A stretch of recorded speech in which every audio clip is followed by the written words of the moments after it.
experienced friend to me when I'm 29, going on another walk, and TV sent in a awesome video on slaying in the spirit, true or false, and he makes a lot of really good points and wants your input on it, and it's great. And I think the question we have to ask is, can it be repeated outside of the belief system? And I know of a few examples where it was repeated. Now, a lot of times in charismatic movements, you get such things going on. And what's really interesting is in 1 Psalms, you see Samuel and the prophets of Samuel, his school of prophets, acting strangely. And you read it and you're like, what's up with this? However, what's interesting is when somebody's slaying in the spirit, they usually bring something back. In all the texts where the spirit takes the prophet away to show him something, it's usually to write something down or a commandment to go tell the people something.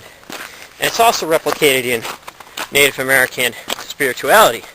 When I was studying Native American spirituality, things like the ceremonies of the Lakota Sioux and the ghost dance and such things, you see all these charismatic actions being done inside these kinds of movements also. So I'm gonna be posting, check the details, I'm gonna be posting a bunch of links. Anyways, in the book Blackout Speaks, he's taken, he has a fever, he's out for a few days, he's taken to the heavens, sees his 6 grandfathers, I believe. He comes back and he creates the horse dance as a ritual so the whole community can participate in what he's seen, because it was so abstract he wasn't able to explain it adequately to all the people. So here you have all the people are allowed to participate as a community, and this was brought on by the oppression due to the Native American removal policy by the U.S. government. So a lot of things came out of that, and a lot of things came out of oppression. There's a really good book. It's called The Golden Bough by George Fraser. Take a look at that. Also, the book Blackout Speaks, and also Fool's Crow. The book Fool's Crow. It's a Native American book. Also, check out some of the stuff by the prophets like Ezekiel and how he was taken. Elijah and how he is taken, and then check and see how the idea of being slain in the spirit has changed. You have Ananias, Peter kills him, boom, they are slain in the spirit, they don't get up. Ananias and Sapphira in the New Testament, I believe it's in Acts. So that's really interesting. Also,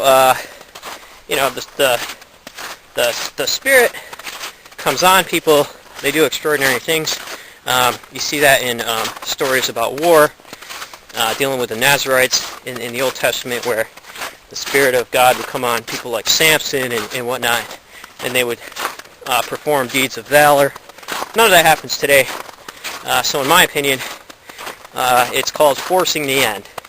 Forcing the end means we cannot have religious experiences, so we tend to force it, or we tend to bring them on in ways that maybe are unethical or that don't follow the literature. So what's really interesting is bringing about the end, or the end times, is also could be looked at in this realm, where people tend to make their lives so miserable, or a group of people make their lives so miserable, and it looks like the end times to them. And if we just hang out a little bit longer and force the end a little bit longer, surely God will save us. One of these movements could be the Branch Davidians, and also forcing the end. Some people use the fall of Jerusalem at times. However, Josephus puts a different spin on that. But anyways, the Native American ghost dance was influenced by, I think, Mormonism a little bit, Shakerism, and apocalyptic Baptist views by Wovoka, who was the one who spread the Native American ghost dance. So I'll be posting links to all that. And so my idea of it is, if it can be replicated outside, it's not a unique thing to anybody, and it's been a form of so-called way to get spiritual enlightenment, or it's been used as a tool to come back with something. Now, today, I'm afraid it's just a sign, unfortunately, and the New Testament clearly says that you ask for a sign, but none shall be given to you. That's why some people have to count to 50, and I would guess that that's why people have to be bum rushed nowadays. Maybe we're just doing it the wrong way. Is all this stuff real? Is the inductions, the idea of visions real? Who knows? There's a whole study on that. Just look at some apocalyptic literature, and especially, even New Testament Revelation, John, and whatnot, how he got what he did.